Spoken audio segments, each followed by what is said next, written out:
Idealização e supervalorização.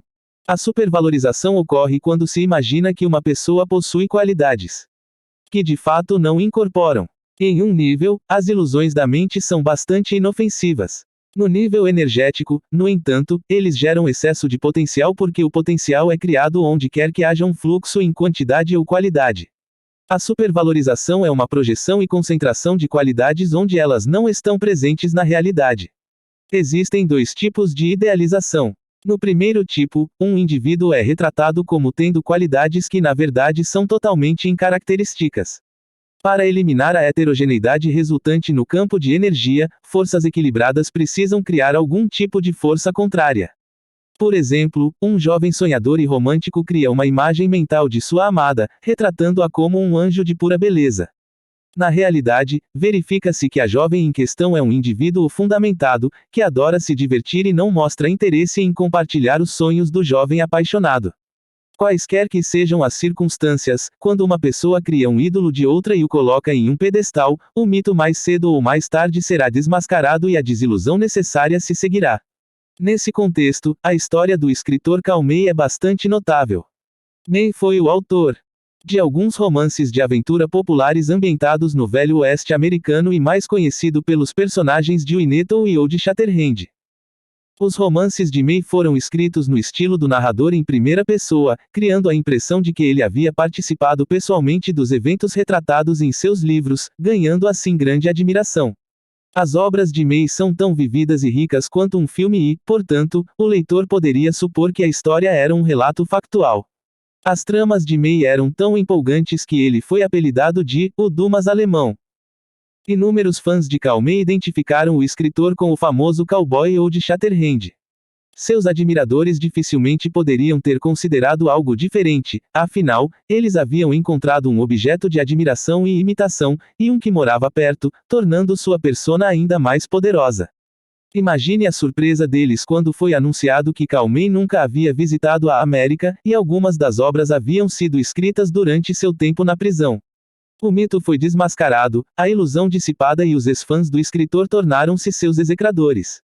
Quem foi o culpado? Afinal, os próprios leitores criaram o ídolo e junto com ele, uma relação de dependência. Sim, você é nosso herói, mas só se o livro for uma história de vida real. No segundo tipo de idealização, a atenção de uma pessoa não se concentra em uma pessoa com qualidades ilusórias, mas em sonhos cor-de-rosa e castelos no ar. O sonhador vive com a cabeça nas nuvens como forma de escapar da feiura da realidade da vida. Obviamente, o excesso de potencial é criado nesta situação. Para derrubar os castelos no ar, forças equilibradas fazem o indivíduo romântico enfrentar a dura realidade. Mesmo que a pessoa em questão seja capaz de distrair centenas com sua ideia, criando assim um pêndulo separado, a utopia será falha porque se baseia no viés do excesso de potencial. Mais cedo ou mais tarde, forças equilibradas interromperam a oscilação do pêndulo. Aqui está outro exemplo de como um objeto supervalorizado existe como um ideal.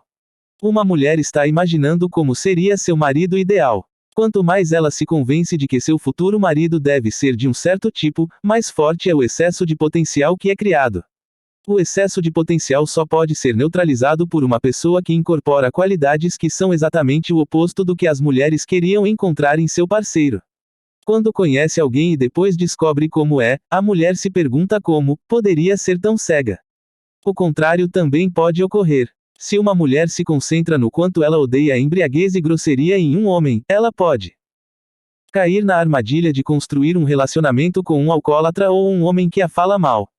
Muitas vezes as pessoas acham que têm que lidar com as coisas que acham totalmente inaceitáveis porque, além de criar um potencial excessivo, sua energia de pensamento irradia na frequência de sua não aceitação.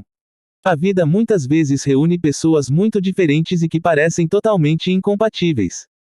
Forças equilibradas unem pessoas que têm qualidades opostas de potencial, dessa forma se esforçando para neutralizar o desequilíbrio criado por uma ou outra. A influência das forças equilibradas pode ser vista especialmente claramente nas crianças, porque as crianças tendem a ser mais sensíveis à energia do que os adultos e se comportam com mais naturalidade. Se uma criança é elogiada demais, ela começará a ser deliberadamente impertinente. As crianças perdem o respeito e até acabam desprezando os adultos que deixam a criança torcer luz no dedo mindinho. Se um pai fizer de tudo para transformar seu filhinho em um bonzinho bem educado, o filho provavelmente acabará se separando e se envolvendo com algum tipo de gangue de rua. Se um pai tenta criar um prodígio de seu filho, a probabilidade é que ele perca todo o interesse em seus estudos. Quanto mais os pais sobrecarregam a criança com clubes, atividades e aulas particulares depois da escola, mais provável é que a criança cresça com uma personalidade monótona. O melhor princípio na educação dos filhos é comportar-se com a criança, e não apenas com ela como se ela fosse convidada, ou seja, dando-lhe atenção, respeito e liberdade de escolha, sem criar excesso de potencial e sem deixá-la comandar o espetáculo ou tornar sua vida uma miséria. O relacionamento deve ser construído na analogia de que você também não é mais do que um convidado neste mundo. Se você aceitar as regras do jogo sem ir a extremos, estará livre para escolher entre tudo o que existe neste mundo. Relacionamentos saudáveis são tão comuns quanto relacionamentos não saudáveis e há um certo equilíbrio na existência de ambos. O ódio existe e o amor também. Uma qualidade de um relacionamento saudável e equilibrado é que ele não produz excesso de potencial. O potencial surge quando há um viés perceptível em uma avaliação em relação ao valor nominal.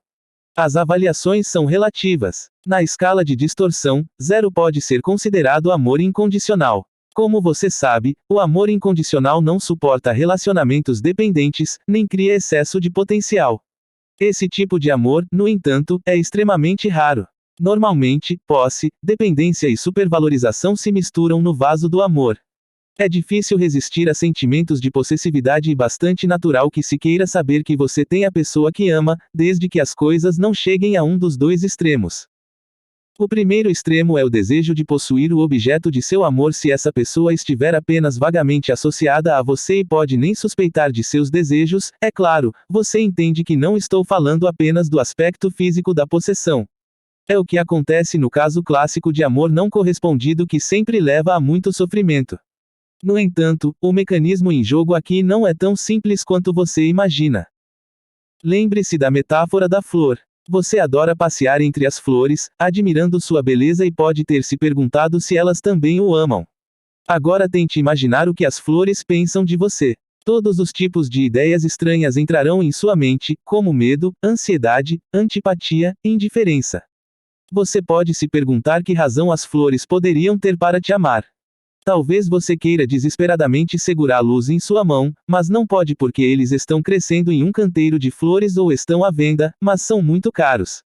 O que experiências nesta fase não é mais amor, mas dependência e com isso, as emoções negativas começam a se infiltrar. Então, você está em um lugar e o objeto do seu amor está em outro e você gostaria de ter o objeto do seu amor com você, ou seja, você está criando potencial energético. Pode-se pensar que o excesso de potencial atrairia o objeto desejado para você, como a massa de ar que muda de uma área de alta para baixa pressão, mas não é assim que as coisas funcionam.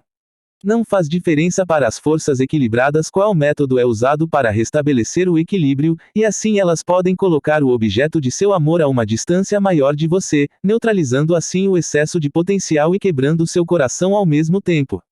Se, ao menor sinal de decepção amorosa, a pessoa estiver inclinada a dramatizar ainda mais a situação com pensamentos de que a pessoa de seus sonhos não a ama, ela será puxada para linhas de vida onde o amor recíproco é um fenômeno raro. Quanto mais forte for o seu desejo de ter algo ou de experimentar o amor recíproco, mais forte será a ação das forças equilibradas. Claro, se eles escolherem um caminho que aproxima você e seu ente querido, a história terá um final feliz. A direção que as forças equilibradas tomaram pode ser facilmente determinada desde o início. Se você está preocupado ou obcecado com a necessidade de que seus sentimentos sejam mútuos e ainda assim nada parece estar dando certo, você precisa mudar suas táticas. Experimente amar sem esperar recompensa. Se você fizer isso, as vibrações instáveis de forças equilibradas podem se aproximar e trabalhar para você, caso contrário, a situação pode ficar fora de controle até que seja praticamente impossível mudar alguma coisa. Há apenas uma solução em uma situação como esta. Se você quer que seu amor seja mútuo, você tem que amar simplesmente sem pensar se você é amado ou não. Em primeiro lugar, ao adotar essa abordagem, você evita criar um potencial excessivo, o que significa que a probabilidade de 50% de que as forças trabalharam contra você é evitada. Em segundo lugar, quando você não está obcecado com a ideia de saber se seus sentimentos serão correspondidos, você está livre dos pensamentos dramáticos e descontrolados sobre o amor não correspondido que o puxa para as linhas de vida correspondentes. Muito pelo contrário, se você simplesmente ama, sem pensar na possessão, a dependência é evitada e os parâmetros da energia que você irradia corresponderam àquelas linhas de vida onde existe o amor correspondido. Se você já descobriu o amor correspondido, então você se preocupar com a questão da propriedade e posse. Imagine o quanto suas chances de estar perto de quem você ama aumentaram por ter desistido da noção de possuí-los. Além disso, o amor incondicional é uma qualidade muito rara e atraente e, portanto, se você puder incorporá-lo, atrairá automaticamente as pessoas para você. Você não se sentiria atraído por uma pessoa que o amasse simplesmente por amor, sem exigir nada em troca. O segundo extremo diz respeito ao direito de propriedade, que é, obviamente, o ciúme. Neste caso, as forças equilibradas têm dois meios potenciais de ação. Se você já está em um relacionamento com a pessoa que ama, o primeiro meio de ação é estar ainda mais próximo. Algumas pessoas gostam de um elemento de ciúme em seu relacionamento. A outra opção é que as forças equilibradas destruam o que deu origem ao ciúme, ou seja, o próprio amor. Neste caso, quanto mais forte o ciúme, mais profunda a cova cava para o amor que está sendo compartilhado no relacionamento. A dinâmica do amor que se expressa como ciúme é a mesma que a mudança de simplesmente saborear o aroma das flores silvestres para querer produzir perfume. Todos os itens acima dizem respeito tanto às mulheres quanto aos homens, mas esta não é a palavra final sobre o assunto. Voltaremos a essa questão mais tarde, quando examinarmos os outros conceitos que sustentam o transurfing. Tudo é tão simples e ao mesmo tempo tão complexo porque uma pessoa apaixonada perde sua capacidade de racionalizar e, portanto, as recomendações acima provavelmente cairão no esquecimento. Não vou, no entanto, me aborrecer com essas coisas porque resisto à necessidade do reconhecimento do leitor.